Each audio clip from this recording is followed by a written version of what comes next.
Le site de maintenance des trains sort de terre à marche prime. Ce mardi 15 juillet a eu lieu la pose de la première pierre du SMR, le site de remisage et de maintenance ferroviaire installé à Croix-d'Ins. Ici, on aura à la fois deux halls de maintenance qui seront privatisés. Donc le premier avec Velvet qui va être équipé, le deuxième le sera un peu plus tard, on se donne un petit peu de temps.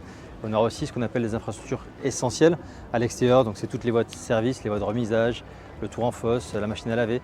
Toutes ces infrastructures elles seront accessibles à tous. Implanté sur un site de 14 hectares, il s'agit du premier centre de remisage et de maintenance privé de France, dont le coût s'élève à 200 millions d'euros. Tous les sites aptes à la grande vitesse aujourd'hui sont soit en région parisienne, soit à Lyon.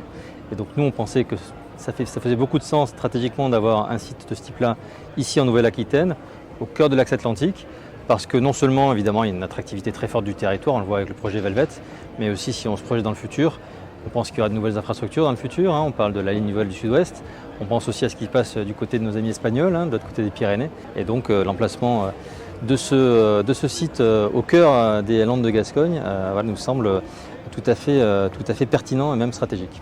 Le projet prévoit de nombreuses retombées économiques pour le territoire. Le chantier au pic de l'activité, c'est 400 emplois, mais aussi sur toute l'exploitation à partir de 2028, c'est 200 emplois directs et d'autres indirects. Donc d'abord l'emploi, et quand on dit emploi, il y a du qualifié, mais il y a aussi des métiers où les marches primées pourront être satisfaits. Il y a des recrutements qui ont commencé pour le chantier, il y aura des recrutements également pour l'exploitation, mais il y a des retombées fiscales, des retombées économiques, et il y a aussi des retombées au niveau de nos services et commerces de proximité de la commune.